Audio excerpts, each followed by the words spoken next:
할렐루야. 오늘 에스라 산책 마지막 시간으로 함께 하겠습니다. 에스라 10장 10절에서 12절 말씀을 읽도록 하겠습니다. 시작. 제사장 에스라가 일어나 그들에게 이르되 너희가 범죄하여 이방 여자를 아내로 삼아 이스라엘의 죄를 더하게 하였으니 이제 너희 조상들의 하나님 앞에서 죄를 자복하고 그의 뜻대로 행하여 그 지방 사람들과 이방 여인을 끊어 버리라 하니 모든 회중이 큰 소리로 대답하여 이르되 당신의 말씀대로 우리가 마땅히 행할 것이니이다. 아멘.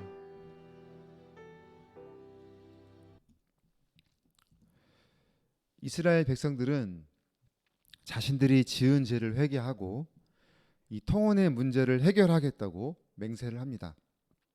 이에 에스라는 모든 백성들을 3일 만에 예루살렘으로 한 사람도 빠짐없이 모이라고 공포를 합니다. 그렇게 모두가 모인 자리에서 11절을 다시 한번 우리 읽어보겠습니다.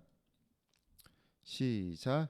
이제 너희 조상들의 하나님 앞에서 죄를 자복하고 그의 뜻대로 행하여 그 지방 사람들과 이방 여인을 끊어 버리라 하니. 말씀대로 모든 걸 다 정리하라고 이야기를 하죠.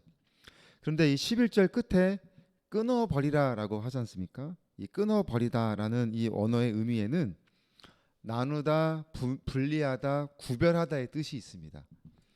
그러니까 하나님이 세상을 창조하실 때 빛과 어둠을 나누시고 밤과 낮을 나누시고 하늘과 땅을 나누시고 성소와 지성소를 나눴잖아요. 이 나누다는 의미는 마땅히 있어야 할 자리에 영역을 나눴다는 의미가 있는 거죠. 그러니까 하나님이 우리가 마땅히 하나님의 자녀로서 있어야 할 자리 영역에 우리가 나눠져 있어야 한다는 의미인데, 또 하나님은 선택하신 자녀들을 세상과 분리시키고 구별되게 하셨을 때 할 때 이 끊었다라는 표현을 쓰셨는데, 오히려 우리는 하나님 안에서 이 세상과의 어떤 구별되거나 분리되거나 나눠져 있는 것이 아니라 오히려 하나님께 죄를 짐으로 말미암아 하나님과 단절되어져 버린 거죠. 하나님과 분리되어지고 떨어져 버리고, 그래서 그 관계를 원래대로 돌이킨다고 할 때 하나님과 관계가 단절되어 있는 가운데서 그것을 끊어버리다. 오늘 말씀은 그 의미를 사용하고 있습니다. 그렇게 에스라는 모든 것을 끊어버리고 원래대로 돌아가자라고 하는 가운데 이스라엘 백성들은 12절에서 이렇게 말씀합니다. 시작. 모든 회중이 큰 소리로 대답하여 이르되 당신의 말씀대로 우리가 마땅히 행할 것이니이다. 아멘. 그러니까 모든 백성들은 이방인 아내와 자녀들을 내보내겠다고 하나님께 서약을 맺은 것입니다. 그런데 우리가 인간적으로 생각해 볼 때 어쨌든 얼마나 괴롭겠어요. 자신의 아내와 자녀들을 하루아침 만에 생입을 하는 상황이 된 거 아닙니까? 사랑하는 가족이잖아요. 잘못됐든 안 됐든. 근데 가족과 다시는 만나지 못하는 그 상황을 그들이 경험하게 되니까 인간적으로 볼 때 얼마나 가슴 아프고 슬퍼한 마음이 있겠어요. 그런데 이 성경은 오늘 여기서 우리에게 어떤 교훈을 주고자 하냐면, 인간적으로 느끼는 고통과 슬픔보다는 하나님과 단절되어져 느껴지는 고통은 여기에 비교할 수 없다는 것을 우리에게 말씀하고 있는 거죠. 그렇게 죄의 결과가 얼마나 비참하고 무겁다 못해서 우리가 감당할 수 없는 책임을 져야 한다는 것이 이 죄의 결과값이라는 것을 오늘 이 시간 우리 마음속에 그것을 되새기기 위한 말씀인 거예요. 아유, 하나님 너무 잔인하시네, 너무 비인간적인 거 아니야? 이렇게 마음을 먹을 것이 아니라 이렇게 죄의 결과가 무겁구나, 감당할 수 없구나. 그래서 세상의 이 관점보다는 하나님과의 관점에서 떨어지지 않는 삶이 훨씬 필요하고 중요하구나라는 것을 비교해서라도 느낄 수 있게 만드신 거죠. 그런데 우리는 어떻습니까? 이렇게 죄의 결과가 이렇게 무서움에도 불구하고 우리는 알면서도 그렇게 살지 못할 때가 있고, 알면서도 죄의 유혹에 넘어가는 경우도 많은, 참 우리 인생을 보고자 하면 참 우리 인생 자체가 참 고달프고 참 피곤한 인생인 것 같아요. 우리 스스로는 아무것도 할 수 없는 이 현실, 죄 끊임없이 우리에게 이 죄로 유혹으로 다가오는 그 상황들 앞에서 우리 힘으로는 그것을 지켜내고 막아내리라는 것이 너무나 힘든 이 시절, 이 순간. 그래서 주님은 우리에게 말씀하신 이 말씀이 우리에게 위로가 되는데요. 주님이 그런 우리의 인생들을 아시기 때문에 이렇게 말씀하셨어요. 수고하고 무거운 짐진 자들아 다 내게로 오라 내가 너희를 쉬게 하리라. 그 주님의 이 말씀이 우리에게 은혜가 되는 거죠. 우리에게 피할 길을 마련해 주신 거잖아요. 혼자서는 감당할 수 없는 인생 가운데서 우왕좌왕하지 말고 주님께로 나와라. 주님이 피할 길을 만들어주고 주님 안에서 참된 평안을 우리에게 만들어주겠다. 주님이 우리에게 그렇게 피할 길의 은혜를 내려주셨습니다. 에스라를 정리하는 가운데 오늘 우리가 읽지는 않았지만 이 에스라가 마지막에 결국 어떻게 끝나냐면 이방 여자들과 결혼한 사람들의 명단이 기록되어져 있어요. 그 이제 본문 끝에까지 보면 긴 본문이 결국은 이방 여자들과 이혼한 사람들, 자녀들과 떨어진 사람들의 명단이 쭉 기록되어져 있는데 이 명단의 수를 합치면 몇 명이 되는지 아세요? 성경에 보면 되게 사람 이름이 많이 나열되어 있잖아요. 근데 따져보면 110명이 조금 넘어요. 그러면 보세요. 이스라엘 민족들이 지금 귀향한 민족들이 얼마나 많습니까? 모든 이스라엘이 죄를 졌다고 하는 거에 비해서 정작 이 성경에 기록되어져 있는 그 말씀대로 실천하는 명단이 110명이라고 하니까 너무 적은 거 아니야? 이런 생각 들지 않습니까? 별로 없는 것 같으네. 110명밖에 안 돼? 예, 이런 생각을 아마 하실 수도 있는데 그래서 아직까지도 왜 이 성경에 이렇게 적은 명단만이 남겨져 있는지에 대해서 많은 연구가 진행되고 있어요. 예. 그런데 우리는 성경에 기록된 의미대로 살펴본다면 성경에 지금 기록되어 있는 110명에 대해서만 의미를 살펴본다면 지금 우리가 볼 수 있는 이 명단에 나오는 사람들은 공동체 대표성을 가지고 있던 집안들의 명단이었어요. 그러니까 처음 에스라에게 죄를 고백할 때 자신들의 죄를 고백할 때 말미에 뭐라고 합니까? 이 죄를 종교 지도자들이 앞장서서 으뜸이 되어서 죄를 저질렀다고 고백을 했던 장면이 있어요. 9장에. 그래서 그 말을 듣고 에스라가 기가 막혀서 그렇게 완전히 좌절한 속에 있지 않았습니까? 그러니까 이 명단은 대표성을 띈 명단만 기록되어 있다고 봐도 돼요. 그러면 이 명단의 의미는 뭐냐? 정말 부끄러운 명단이 아니겠어요? 예. 앞장서서 죄를 짓게 만든 사람들의 명단이 기록되어져 있으니까 이 집안 사람들은 수치스러운 거고 지금 영원히 이 성경책에 자신들의 죄가 드러나게 된 거 아니겠어요? 그런데 그럼에도 불구하고 이 에스라 마지막을 이들의 명단으로 장식하고 기록한 대로 끝내고 있음은 이것은 우리에게 어떤 말씀을 주고자 하냐면 비록 자신들이 앞장서서 죄를 짓고 그렇게 분위기를 만들었지만 이제 그들은 진짜 회개를 한 것이고 하나님께 서약한 대로 이방 아내와 자녀들을 끊어버리는 모습을 보여줬다라는 것을 오늘 우리에게 말씀하고 있는 것입니다. 그러니까 책임 있는 자리에 있는 사람들이 역할이 이렇게 중요한 걸 보게 돼요. 그러니까 그러니까 위치에 있는 사람은 자신은 이 책임을 피하고 다른 사람에게 책임을 전가하는 모습을 보이게 되면 공동체가 결단한 일들이 흐지부지 될 경우가 발생하게 되잖아요. 그러니까 대표성을 가진 자들이 앞장서서 그 일에 책임을 지고 그 책임을 짓는 모습을 보여줌으로 말미암아 그 책임을 피하지 않고 마땅히 그 값을 받고 가감하게 결단하는 모습을 앞장서서 이 대표들이 보여주게 되면 나머지 이스라엘 민족들도 결단한 그 일들을 같이 따라오게 될 수 있는 역할을 했다는 것을 우리에게 보여주는 거예요. 이 문제는 공동체가 사느냐 죽느냐의 문제잖아요. 하나님이 주시는 마지막 기회의 자리에서 인간적으로 갈등하거나 고민하거나 주저앉거나 주춤한 것이 아니라 과감하게 하나님의 것을 결단하는 모습을 마지막 이 에스라에서 우리에게 보여주고 있는 것입니다. 사랑하는 가족 여러분, 에스라의 리더십은 어떤 강압적이거나 권력을 이용한 행동을 하지 않았어요. 충분히 그는 아닥사스다 왕의 모든 어떤 권력을 위임받고 그 자리에 왔기 때문에 에스라는 무엇을 해도 할 수 있는 역할과 능력이 있었습니다.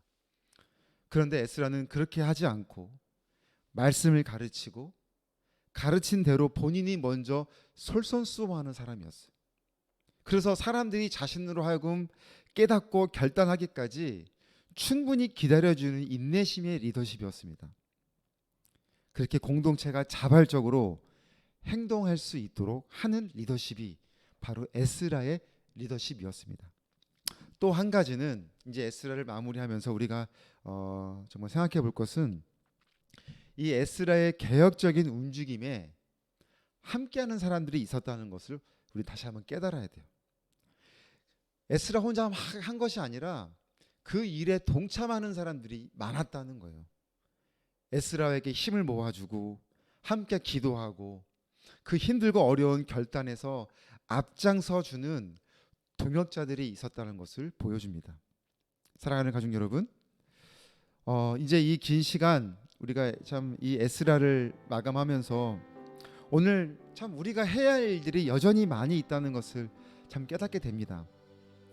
함께 힘을 모아서 정말 주님이 허락하신 이 사역을 끝까지 우리가 감당해 나갔으면 좋겠어요.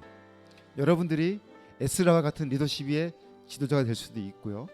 또 에스라와 함께했던 믿음의 동역자들이 되어 주실 수도 있습니다. 에스라의 이 마지막 시간까지 함께 해주신 모든 분들께 감사드리고 또 긴 시간 동안 이 현장에서 자리를 지켜주신 우리 검사님께도 다시 한번 감사를 드립니다. 모든 감사와 영광을 하나님께 올려드립니다. 내년에도 하나님의 허락하신 그 시간 속에서 또 어떤 산책을 가지고 우리가 이 시간을 세울지 기도하면서 저도 이 남은 시간을 준비하고 내년에도 새해도 하나님 주신 이 귀한 사역을 감당할 수 있도록 최선을 다하겠습니다. 그러니까 여러분들도 함께 동역해 주시고 기도해 주시고 마음을 끝까지 모아 주셨으면 좋겠습니다. 이렇게 에스라를 마치고요. 우리 마지막으로 뜨겁게 기도하면서 마치고자 하는데요. 하나님이 주시는 마음 또 생각들을 가지고 이 시간 같이 기도하면서 예배를 마치겠습니다. 기도하시겠습니다. 사랑의 하나님,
예수님의 이름으로 기도합니다.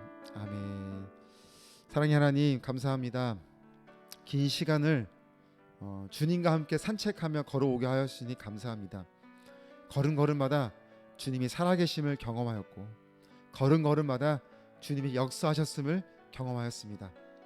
이 사실을 더욱더 마음에 품고 우리에게 기대하시는 삶을 살아가며 부족함이 없게 하여 주시고, 우리에게 건강과 물질의 어려움도 없게 하여 주시고, 삶에 늘 형통함과 평안함이 넘치게 하여 주셔서 하나님이 허락하신 이 귀한 사역을 우리 모두가 소홀히 대하지 않고 더욱더 함께 마음을 모을 수 있는 그런 자리가 되게 하여 주시옵소서. 안양 호스피스 선교회를 사랑하시는 하나님, 지금까지 지켜주신 하나님께서 새로운 새해도 힘차게 감당하며 나아갈 수 있게 해주실 것을 믿습니다. 주여, 어떠한 상황에도 저희들 좌절하거나 주저하지 않게 해주시고 담대히 승리하며 믿음으로 굳건히 바라보고 이 귀한 사역을 감당해 나가는 우리 선교회 단체가 되게 하여 주시옵소서. 모든 영광 하나님 앞에 올려드리오며 이 모든 말씀 살아계신 예수님의 이름으로 기도드립니다. 아멘. 우리 하나님께 감사의 박수 올려드리겠습니다.